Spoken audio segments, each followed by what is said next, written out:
Welcome to Ladies Talking Love, Season 3, Episode 23. You Deserve Pleasure.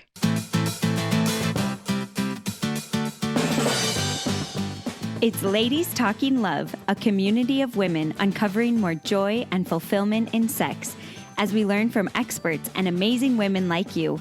Together, let's create a world where women's sexuality is celebrated and understood, beginning with our own. I'm your host, Ariel Finlinson. Let's talk love.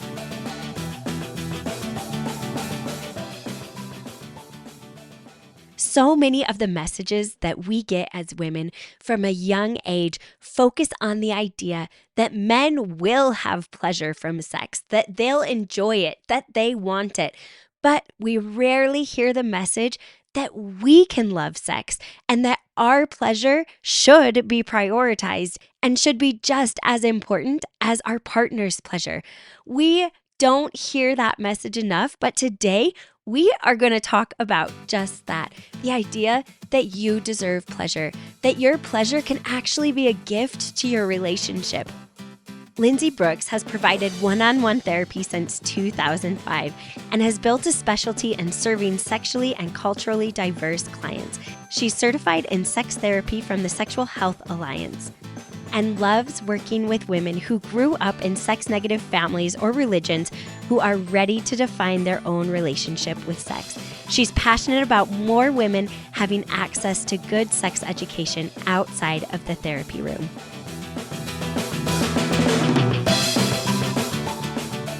Before jumping in, have you ever gone shopping for lingerie and just been online and you're like, I actually don't really want to see these other women dressed up in this lingerie, or kind of maybe feel embarrassed when you're buying it at the store? Well, I have the solution for you. There is a fantastic lingerie online store called Mentionables, and they don't use models. They show the lingerie just on like a sewing model. And so something I love about it is that you can even have your spouse go and look for lingerie, and he doesn't have to worry about checking out from a store holding lingerie for you or looking at other women dressed up in lingerie. So go to mentionables.com, and I have a special discount code.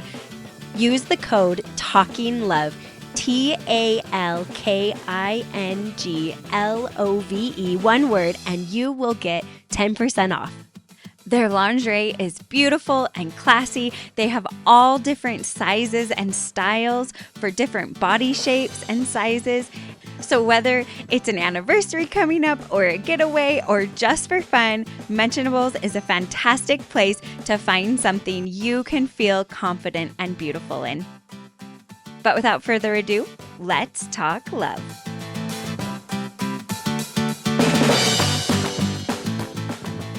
I'm excited to have sex therapist and sex educator Lindsey Brooks on Ladies Talking Love today. Thanks for joining me, Lindsey.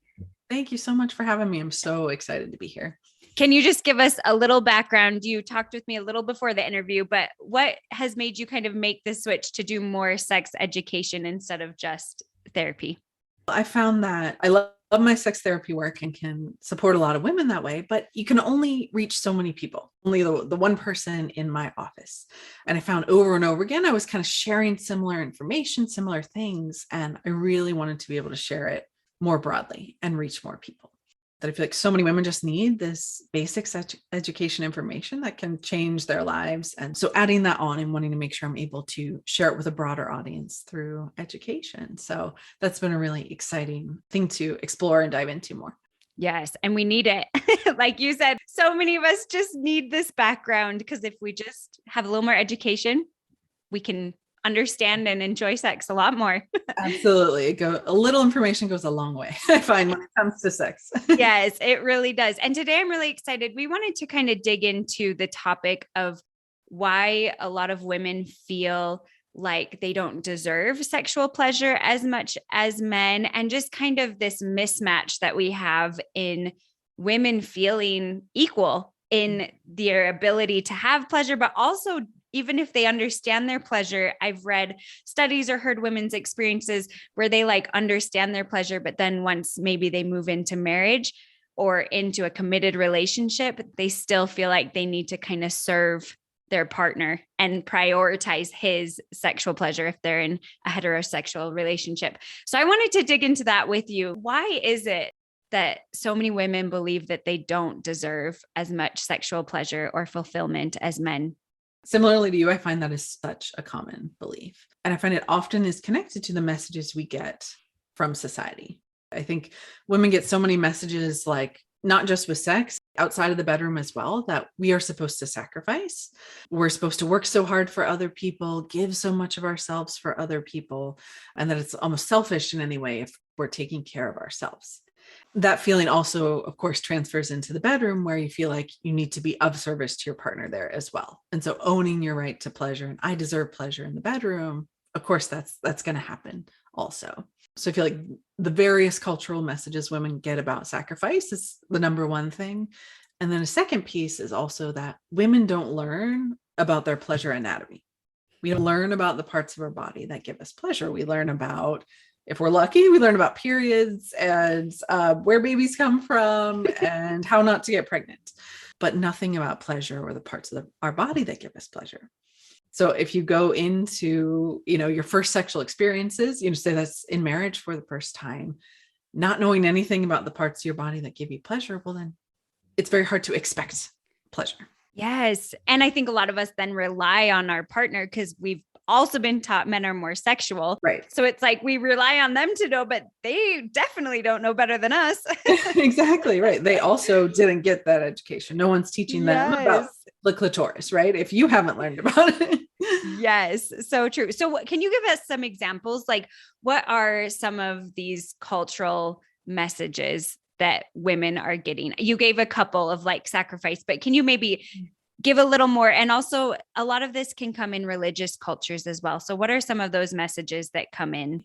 Yeah. And of course, very much depending on the specific religion you're a part of, your specific culture, there's going to be nuances, of course, but yes, kind of broad strokes. Often I find there is a message of women having sexual desire is sinful, or it's impure or bad in some way, and that women are supposed to be the protectors of it, right? Like we're supposed to be modest. We're supposed to cover up. We're supposed to protect men from their own desire. Still, that is like our responsibility as women. If we are supposed to protect it and hide it, then how are we supposed to then someday transition to it being pleasurable and being open and feeling comfortable with it? So I feel like that kind of veil of covering and purity is often a big message. And then another piece, of course, takes various forms depending on your particular religion, but is just the inherent patriarchy that's often a part of it. It's like men are the leaders. Men are leaders in the church or your family or the home.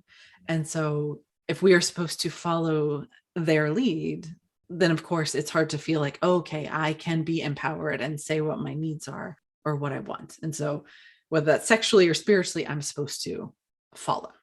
Yes. And I've found too, especially thinking about patriarchy, that can be such an abrasive word for some people, but I think it's so important. It's been really important for me to recognize that this isn't saying that men are bad or that men are trying to suppress women. Because I would like to say that most men that I know and in my life and in my circles are so good and they want women to be equal, but we've both been brought up in this social construct, this tradition. And so I've noticed even in my relationship, a loving, great husband, there are things that come up where I would just default to him or look to him to make a decision because that's how I had been taught. And so I think it's important. I'm glad you brought patriarchy up because it's a really important thing just to look at and see in your relationship. Is it functioning? Is it hurting you and not allowing you to feel like you can speak up, even though your partner may really want you to? I think a lot of these traditions, even outside of religion, just the traditions of men being in charge for so many years, women's voices are hard to be heard, and it can be hard to speak up as a woman.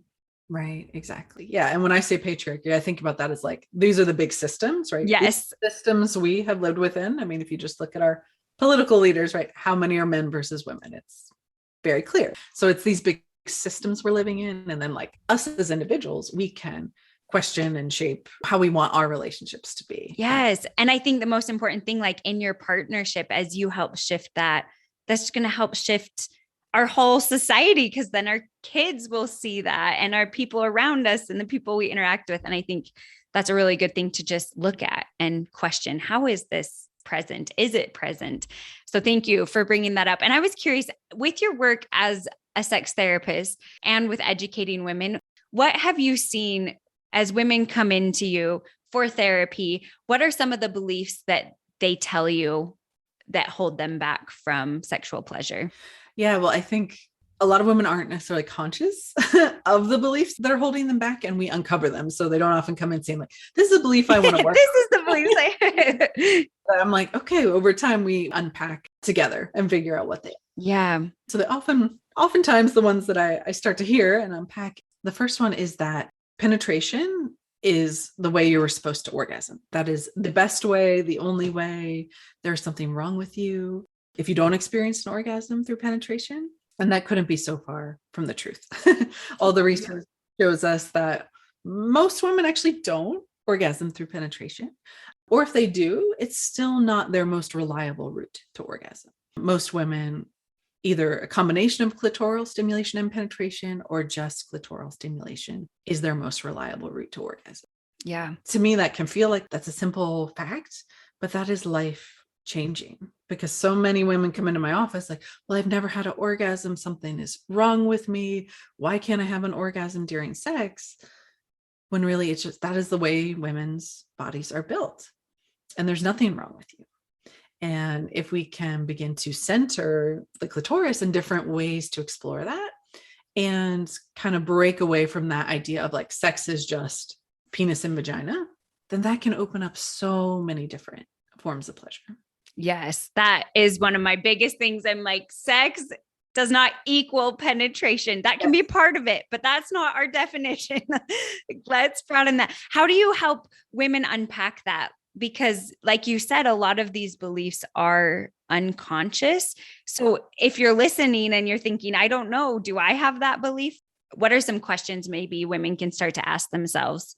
Mm-hmm. If you're noticing yourself, judging yourself, if you can't orgasm through penetration, or if it's difficult, like if you notice you have negative thoughts or feelings about that, if you notice yourself like in a sexual interaction, kind of just rushing straight to penetration, like, okay, this is what we're supposed to get through. The other stuff isn't so important. You're just kind of jumping. This is the goal.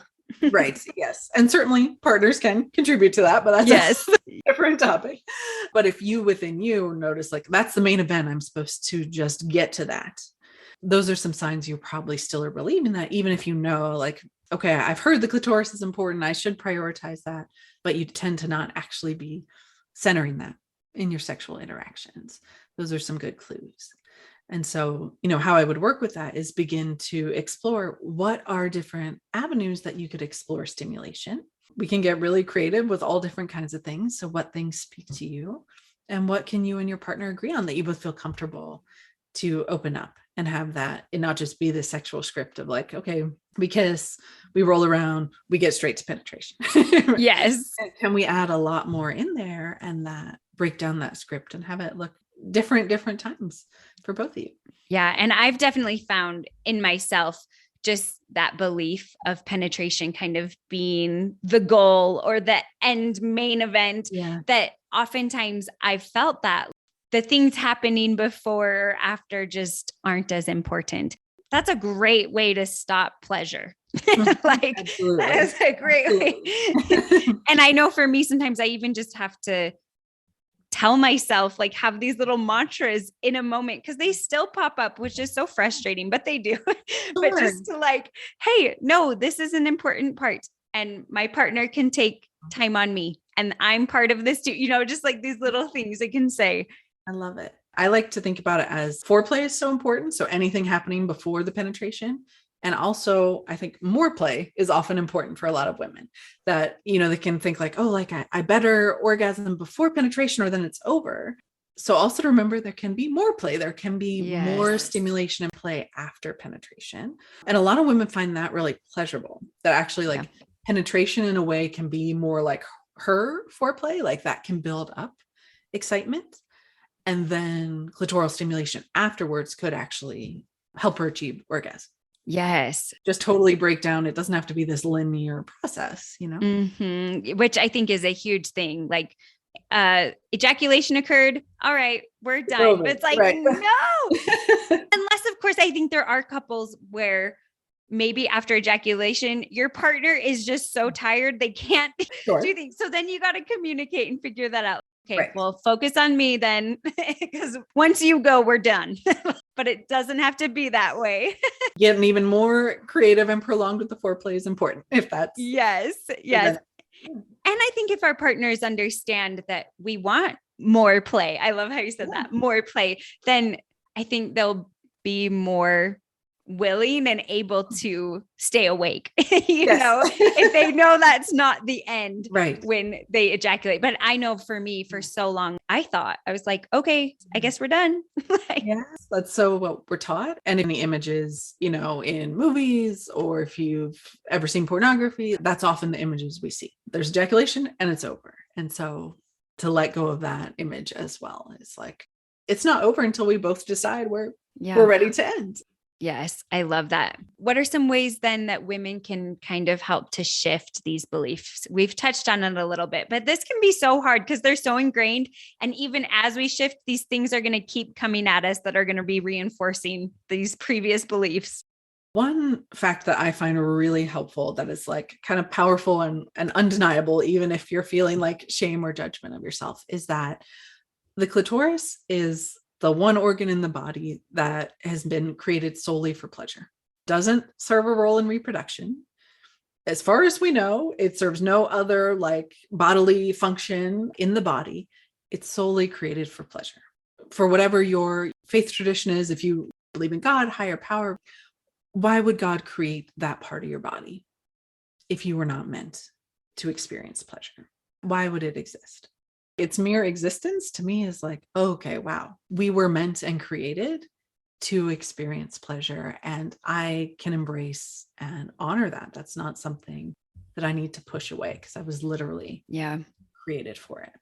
So I find that's one really powerful fact to hold on to when you're noticing some of those old messages. Like, no, my body is made for pleasure and I can feel this. No, I think that is so powerful just to recognize that we have such great potential. And especially as women, we have so much sexual potential, but we've been taught that we don't.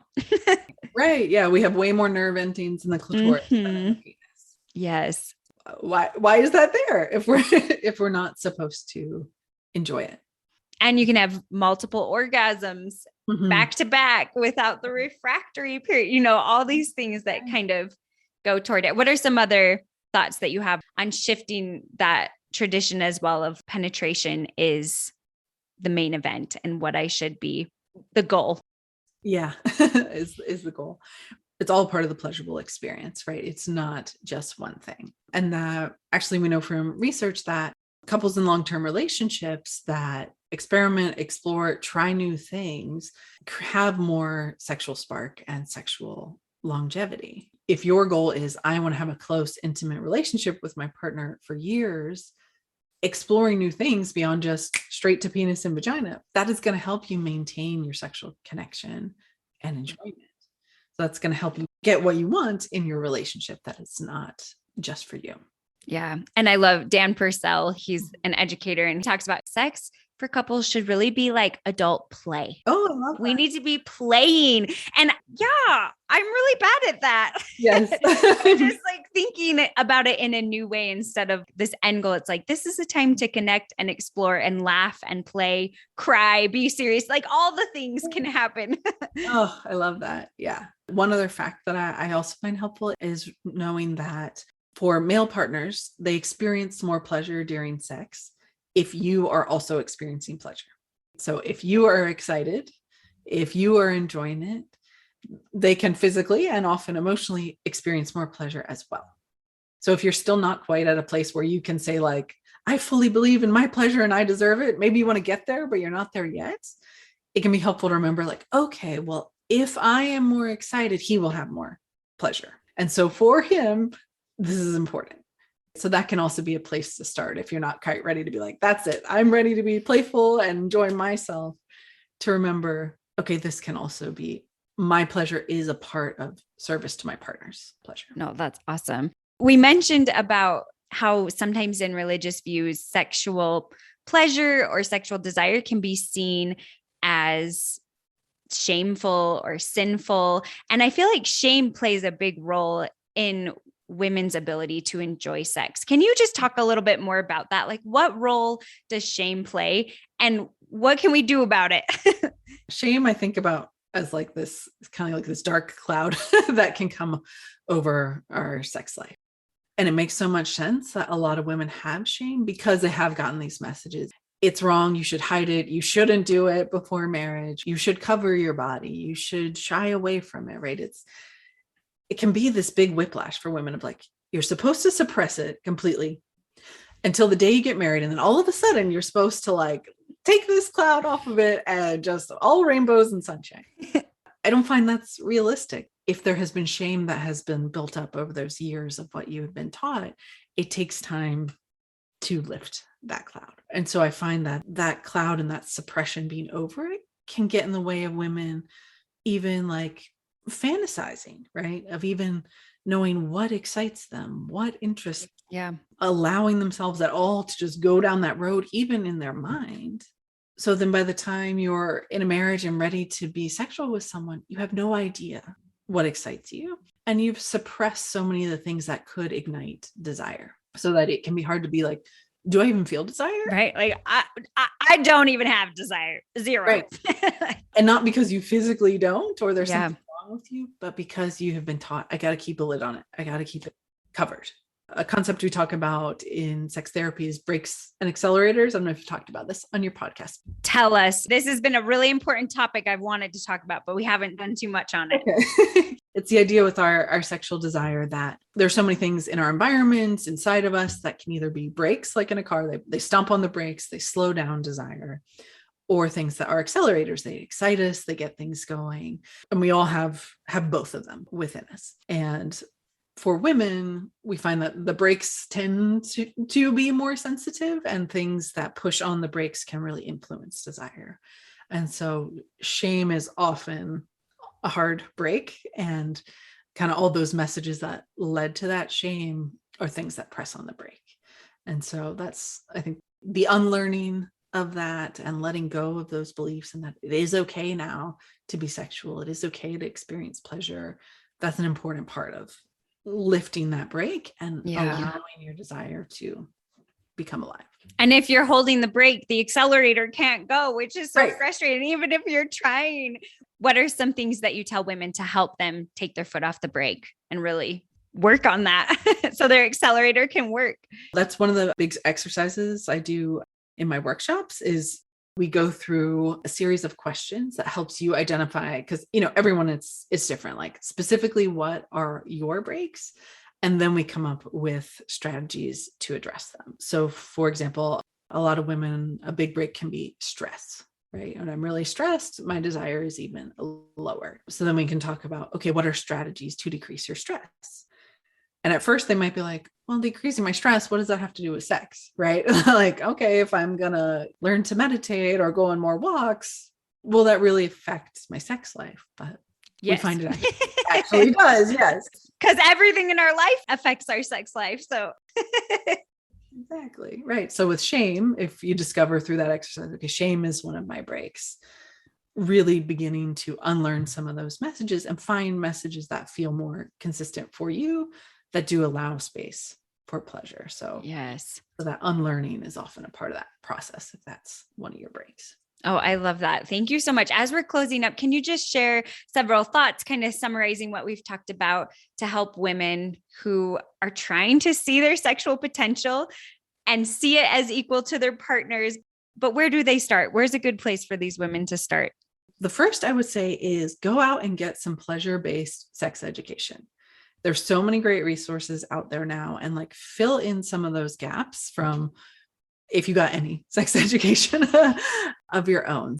Another piece is to work on some of those sex negative beliefs and shame is to work on shifting your mindset and unlearn, like we've been talking about. And I find using the tool of mindfulness can be a really helpful skill to begin that process. And so mindfulness, you might have heard about it as like meditation, like I sit down, I close my eyes and do formal meditation, which can be a part of it, which is really helpful. But then there's also mindfulness of just your thoughts, like as they're happening throughout your day-to-day life or throughout the moments of sex. So noticing, oh, there's that shameful thought again. There's that sex negative thought. Allowing yourself to see that thought and watch it go by versus I'm going to just believe that thought. That's 100% true. This feeling is wrong. And I'm kind of going to go down that shame spiral. Instead, learning through mindfulness, like I can observe it and watch it and make a choice of whether that thought fits for me or not. So I'd recommend cultivating a mindfulness practice is a great tool to start.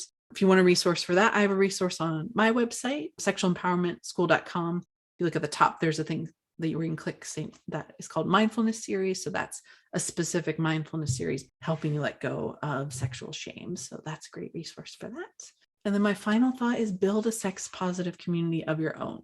Find especially other women who you can talk to about these things and who you feel like you can have shame-free conversations, because feeling like you are not alone and it's normal and natural to have these desires and to talk about sex and to want to have a pleasurable sex life. Talking to other people is so, so meaningful and powerful. So helpful. And that's part of my goal too, like to create a space to talk and learn. But yes, having friends that are close by. I hope that listening to this podcast will also give you courage to create that. I love those. Thank you so much for coming on today, Lindsey. Can you tell us where we can find you and more of your resources? Yeah, absolutely. All my sex education resources you can find at sexualempowermentschool.com. So there's the mindfulness series there. I have a great free quiz there, which is a great place to start as well. That can help you identify specifically what's kind of getting in your way of more pleasure. So you can check that out. And then I also have a number of workshops that I'm offering that cover all these topics that we talked about, where you can get lots of that education, hands-on tools and strategies you can take with you to practice. And I do all my workshops in a live online environment. So there's a community of women for support that you can interact with and connect with. To me, that's actually really where the magic happens, is not feeling alone and being able to talk to each other in it. So that's all the exciting stuff I'm up to. You can find that all at sexualempowermentschool.com. Awesome. Thank you so much. And I'll link all of those in the show notes. Thanks so much for coming on today, Lindsey. It was great to have you. Thank you so much for having me. I hope after listening to this episode that you felt more empowered to recognize that you deserve pleasure. I know that this can be a really hard thing to work through, and I still struggle with this at times, but working on redefining sex to include your pleasure as a vital key can be life-changing. It is going to require conversations with your partner, digging deep with your spouse, figuring out how to prioritize your pleasure. But I believe that it is a gift. It's a gift to your partner when you can allow yourself to feel pleasure. And even though we talked about this idea that your partner is going to enjoy sex more when you do, I don't want you to focus too much on that, because then sometimes we get back in the habit of just focusing on our partner and doing it for them. I want you to recognize that you authentically showing up and digging deep to find out what gives you pleasure and what helps you access pleasure is a gift. It's a gift to your spouse to allow them to see you as you are, to allow them to see the innermost part of you that you don't let other people see. And then to be able to connect in that deep way. It's a gift. It's a gift only you can give. And if you and your partner can work together to be authentic and to find that deep pleasure for both of you, it can be such a beautiful thing for your relationship. I hope that this has empowered you to redefine your definition and to prioritize your pleasure. As always, thanks for talking love. Thank you to all of you who listen and join me on this journey, and to our Ladies Talking Love team who make the podcast possible. Thanks to our sound wizard, Kimberly Demers, and our miscellaneous task whiz, Jana Norman.